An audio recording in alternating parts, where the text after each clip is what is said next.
Hoy nos vamos a embarcar en una historia que nos llevará a algo más que comprar simples calles. Nos vamos a convertir en magnates hoteleros, porque hoy vamos a hablar de la historia del hotel, un juego ya clásico y muy querido que le debe mucho al espirográfico, pero que tardó un poco en convertirse en el clásico que es hoy en día. Y como el tiempo es oro, no quiero alargarme más en esta introducción, así que poneros vuestras mejores galas y acompañadme para descubrir cómo fue la historia del hotel. Como es normal, tenemos que iniciar esta historia hablando de la persona que está detrás del juego, y este es Geoffrey Hayes. Geoffrey Hayes nace en el año 1927, en Manchester. De su infancia se conoce más bien poco, pero lo que sí que se sabe es que en 1964 funda junto con Ken Bowden, Mike Davile y Win Wincheston la Bowden, Davile and Hayes, una empresa de publicidad que es muy importante para esta nuestra historia. Tenéis que pensar que la propaganda en televisión dentro del mundo de los juguetes llevaban casi 2 décadas funcionando a todo trapo, desde que en 1952 Hasbro puso patas para arriba el sector de la publicidad en los juguetes gracias al anuncio del señor Potato. Sí, el señor Patata fue el que inició todo este maremoto. En este anuncio se veía algo tan común como que unos niños jugando a un juguete. Y esto que ahora vemos como algo normal, en su momento fue rompedor, porque la publicidad hasta ese momento se limitaba a páginas en revistas o alguna cuña en radio. Y el ver a niños pudiendo jugar al juguete, esto hizo que se abriera un nuevo mundo dentro de la publicidad. Y claro, el resto de empresas se apuntaron al carro. Por esto es normal que a finales de los 60 y principios de los 70 el mundo juguetero requiriera de empresas externas especializadas en este nuevo tipo de publicidad. Y aquí es donde entraban la gente de Bowden, Davile and Hayes, que ahora voy a llamarlos BDH, que es más fácil.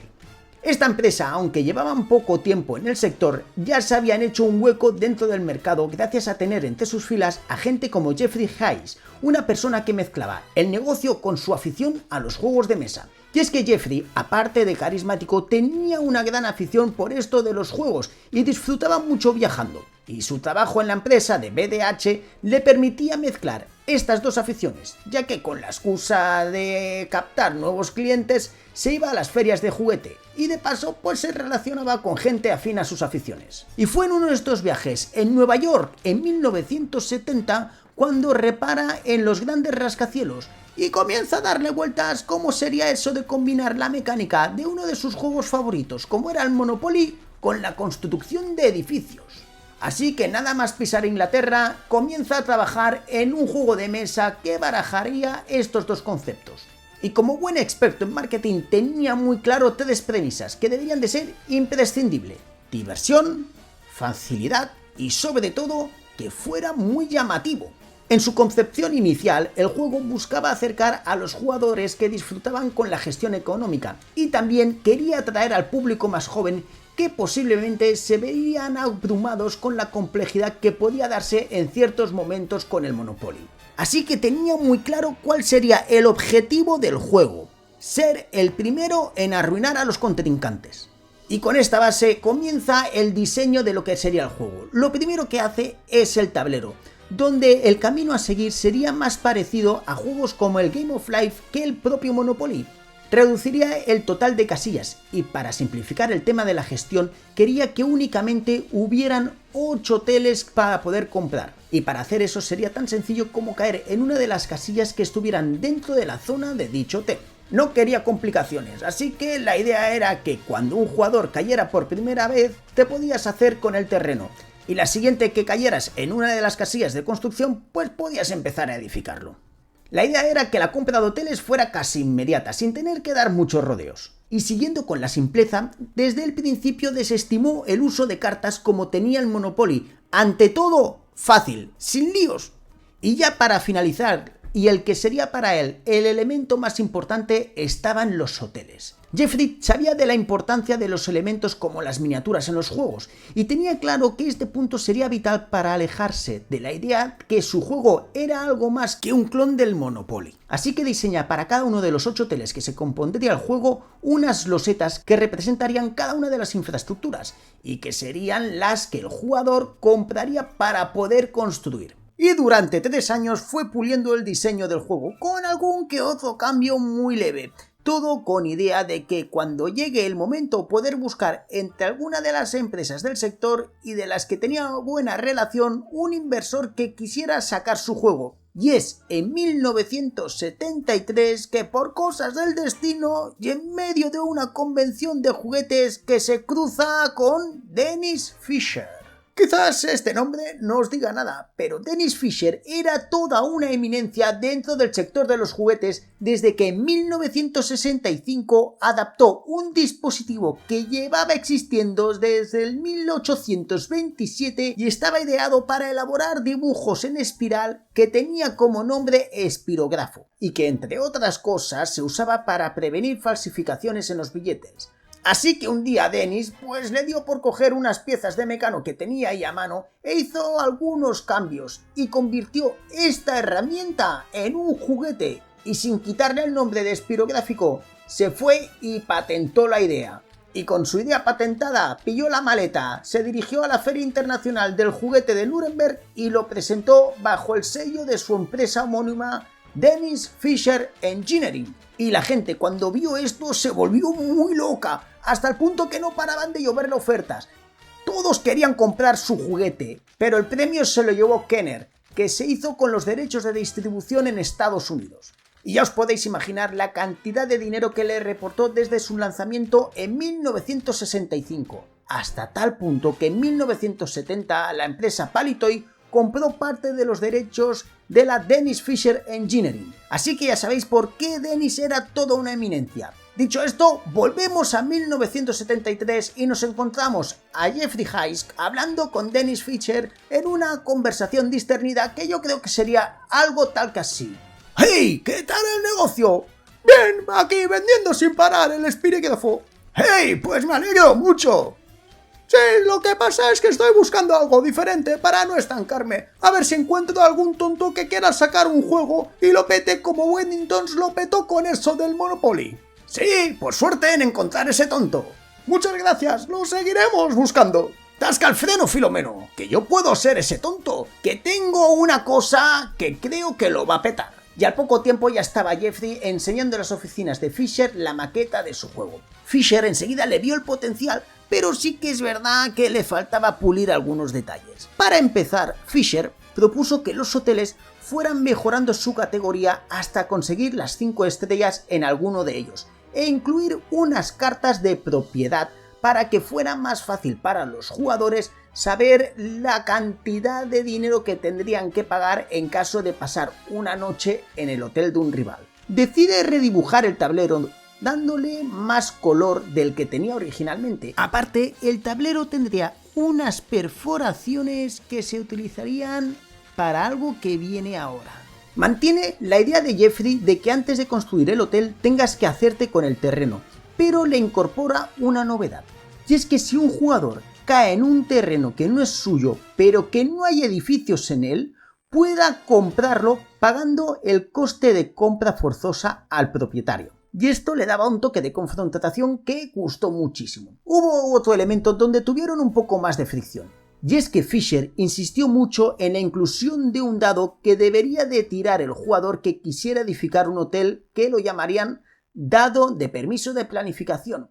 Y dependiendo de lo que saliera en el resultado del dado, podría o no construirse. Esto de usar el dado no era algo que terminara de convencer al bueno de Jeffrey, porque su idea era que la suerte fuera la mínimo posible en el juego. Pero tras varias pruebas vieron que esto la verdad es que funcionaba. Aparte decidieron cambiar las fichas tradicionales con las que Jeffrey quería representar a los jugadores por coches de los años 70, pero donde de verdad dio en el clavo Fisher fue cuando decidió transformar las losetas de los hoteles en maquetas de hoteles de verdad. Y aunque era un movimiento bastante arriesgado ya que encarecería bastante el producto, Jeffrey era un hombre de marketing y vio en esta idea una grandiosísima oportunidad. Así que se pusieron manos a la obra con todos los cambios y en poco menos de un año ya tenían listo el juego para lo que iba a ser su salida al mercado inglés. Y es en 1974 cuando sale a la venta el Dennis Fisher Hotel.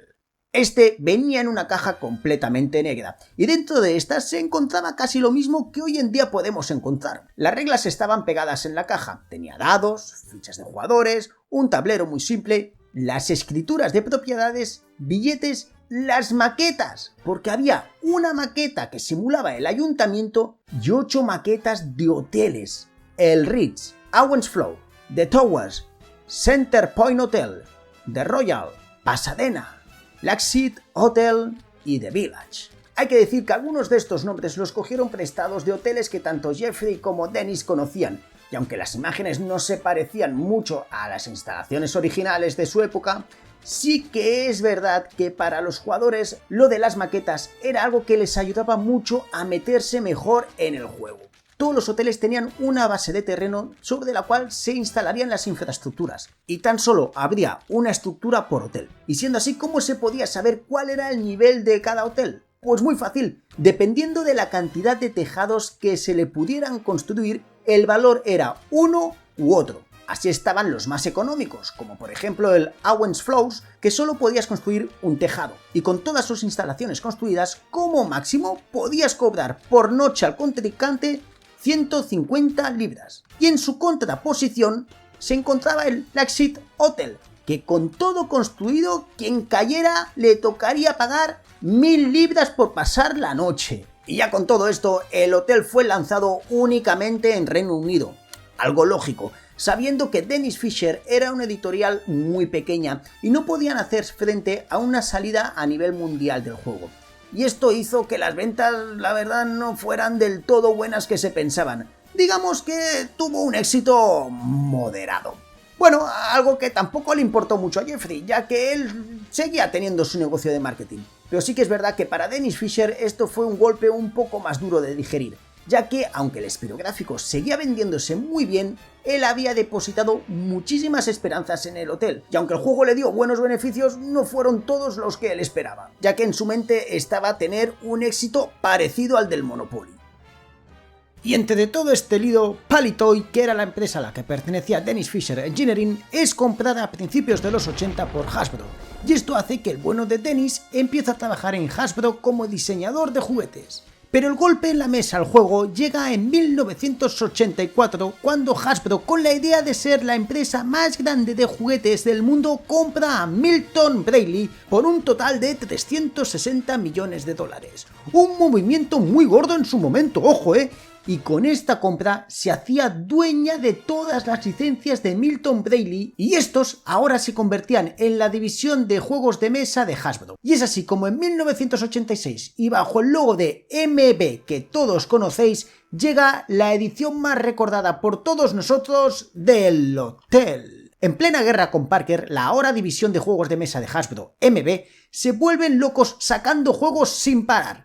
¿Que tú sacas la versión del Risk? Pues yo saco la Isla del Fuego. ¿Que tú me vienes con el Monopoly? Pues aquí te vengo yo con el quién es quién. Y entre medio de todo este rifirrafe y quizás buscando un juego para hacer la competencia en el Monopoly, los directivos de la compañía miran entre el cajón de sus licencias y ven que entre estas está la del hotel. Y enseguida se ponen manos a la obra para rediseñar el juego a los gustos de los chavales de los 80. Y bajo la supervisión del mismísimo Jeffrey Hayes, ¡hemos vuelto! Y con una gran campaña de anuncios en televisión, sale en 1986 Hotel, a secas. La primera gran diferencia es que aquí el título tan solo era Hotel, lo de Dennis Fisher quedaba al olvido, y la caja era un poco más pequeña que la original, pero con mejor colorido y más espectacular, con unas letras emulando al neón, muy a los 80, vamos. Tanto el tablero como las fichas y dinero ganaron en calidad. El dado de permisos ahora se le ponían 2 colores para hacerlo más accesible a los niños. Se reestructuraron los costes de compra y alquileres de los hoteles y de sus terrenos. Pero donde viene el gran cambio y más llamativo es en los mismísimos hoteles. porque aparte de venir con un cartón más duro, se rebautizaron los nombres de los hoteles y sufren estos un lavado de cara haciéndolos más bonitos y más detallados. Y es en este momento en el que llegan los hoteles que todos conocemos: el Fujiyama, el Boomerang, el Royal, el Waikiki, el Safari, l'Etoile, el President y el que es mi favorito, el Taj Mahal. ¿Veis cómo sí que os suenan más? Y como aquí la idea era hacerle sombra al Monopoly, se liaron la manta en la cabeza y no solo sacaron el juego en Inglaterra, no, sino que lo localizaron hasta en 11 países: Italia, Alemania, España, Francia, Países Bajos, Grecia, Finlandia, Suecia, Hungría, Dinamarca e Israel. En pocas palabras, que esto fue un lanzamiento mundial. Y ojo con la edición española, que tiene ligeras diferencias con la del resto. En todo el mundo las instrucciones venían impresas dentro de la caja del juego, menos en España, que como aquí somos especialitos, las pusimos atrás del todo. Y los de Israel fueron mucho más inteligentes, porque ellos lo que hicieron fue imprimir las instrucciones en un papel. Y otro cambio en la edición española es que los hoteles President y Fujiyama no son brillantes y la base era un poquito diferente. Y sí que se puede decir que esta versión de MB fue un éxito, que aunque no llegaron a las ventas del Monopoly, el hotel estuvo entre los juegos más vendidos de la compañía durante mucho tiempo. Pero, ¿no os habéis dado cuenta de que no he hablado de Estados Unidos? Porque, ¿qué pasó con la salida del hotel en Estados Unidos? Pues Milton Bradley se encontró con un pequeño inconveniente, y es que en este país había un juego patentado con el nombre de Hotel, y esto les obligó a hacer ligeros cambios para no tener problemas legales. El primero fue el nombre, que evidentemente no lo pudieron llamar Hotel, así que lo bautizaron como Hoteles. Aparte, tuvieron que modificar el nombre de algún que otro hotel, seguramente por un tema de licencias. L'Etoile ahora pasaría a llamarse Le Grand. Y también es verdad que había algún otro detalle mínimo, como el color de las entradas, que eran rojas, y que los coches tenían una forma similar a la de una limusina, e incluso los billetes también eran un poco diferentes. Y esta versión americana fue la que lanzaron en 1987 conjuntamente en Japón. Y evidentemente esta, junto con la europea, fue una locura de ventas para los de Milton Bradley. El hotel era, junto con el Game of Life, uno de los juegos más vendidos de la empresa. Con el paso del tiempo el juego ha ido recibiendo diferentes revisiones. Estas, la verdad, es que no han tenido muchas modificaciones. Quizás se ha pulido más algún detalle, se ha modificado alguna cosilla del tablero en concreto, pero no hay mucho cambio. Pero sí que es verdad que si tenemos que destacar un par de ediciones, esta es, por un lado, la que salió en el 2001 en Italia y más adelante en Francia y en España, que era la versión de viaje del juego. Esta versión era todo más comprimido, venía en una caja que te podías llevar a cualquier sitio. Se intentó reducir los costes de todas las formas posibles, y quizás lo más llamativo fueron las maquetas de los hoteles, que fueron sustituidos por papeles doblados, y la cantidad de los hoteles pasó de 8 a 5. Y otra versión que me tiene el corazón robado es la que salió en exclusiva en Francia en el 2008, que conmemoraba los cómics de Asterix. Y evidentemente todo el juego nos llevaba a representar esos cómics que a mí tanto me encantan. Y muy llamativas eran las casas, que dejaban de un lado los hoteles para mostrarnos las casas que habíamos visto más de una vez en los cómics de Uderzo y Goscinny.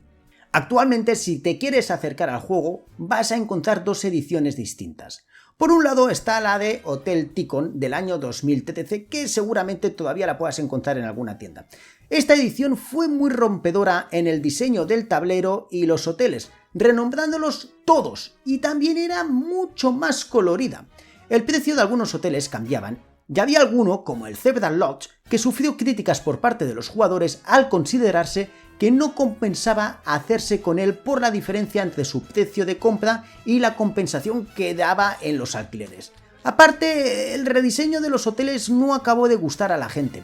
Asmodee, que fue quien lo trajo, intentó adaptarlo a los nuevos mercados, y por ello cambió los clásicos hoteles por nuevos. Por ejemplo, el Ártica, que era una especie de iglús, o el Ref Resort, que tenía un aire así playero bastante difícil de explicar. Las fichas ya no eran limusinas, sino aviones, y a diferencia del clásico, en esta versión había menos plástico y predominaba más el cartón, con lo que los hoteles eran un poco más endebles. Y la otra edición que vais a encontrar es la actual, la que ha salido este año, en el 2024, para poder conmemorar el 50 aniversario de este juego. Y como estáis viendo en las fotos, se acerca mucho al estilo de los años 80, pero con alguna mejora de calidad en los plásticos. Todo mejor coloreado. Aunque hay que decir que algunos hoteles perdían ese encanto clásico que tenían de antaño. Aparte, habían estructuras que no solo fueron rediseñadas, sino que se rebautizaron, como por ejemplo el Le Grand, que ahora se llamaba Regency. El President ha pasado a ser Liberty. El Royal ahora es Mirasol. Ojo, una cosa os voy a decir, aquí en España tenemos un hotel que se llama igual y se encuentra en Blanes. Ahí dejo el dato. El Waikiki sigue igual, y mi querido Taj Mahal ahora es Sahara. Y sinceramente, este cambio a mí no me gusta nada. Y el Safari, pues pasa a llamarse Mont Blanc. Sí, el mismo nombre que tienen los bolígrafos de los pijos. El resto de reglas son muy parecidas a las clásicas, y sinceramente si vais a una tienda y veis el Ticon y este 50 aniversario, yo me iría más a comprar este último. Por cierto, llegados a este punto os voy a aconsejar el vídeo que han hecho los chicos de La Mazmorra de Pacheco comparando la versión de 50 aniversario con la clásica. Y yo no puedo terminar el vídeo sin recordaros que entre muchas cosas maravillosas del ser humano está la pillería y esas ganas de copiar lo que funciona. Y el hotel no podía ser menos. Y es que, atraídos por el éxito, muchas compañías se decidieron a hacer sus versiones truchas del juego, con calidades un poco más que cuestionables. Pero la que me tiene el corazón robado es la que llegó directamente de España en 1993, que llamaron Hotel Rich. Y lo mejor que se puede decir de esto es que los hoteles parecen que estén hechos por niños para un regalo del Día del Padre. ¡Ay, Dios mío! Si es que solamente hay que verlos. Y ojo, que esto se vendió, que había gente que compraba esto del Hotel Rich. Y desde aquí quiero enviar un abrazo a todos esos niños que se pidieron el hotel para Reyes y les llegó este Hotel Rich. De verdad, os llevo en el corazón. Y no me puedo ir de este vídeo sino a que agradecer a la gente de la página web de hotelboardgame.com, que es donde he podido sacar muchísimas de las fotos que habéis visto en este vídeo. Y ya sin más, esta es la historia que hay detrás de este ya maduro juego de gestión hotelera, que nació a la sombra del Monopoly y poco a poco muchos de nosotros le hemos ido cogiendo un cariño muy grande a este juego. Y con todo esto yo no puedo más que despedirme de todos vosotros, esperando que os haya gustado el vídeo, y ya os digo que nos veremos en el próximo capítulo de esto de la historia de los juegos de mesa.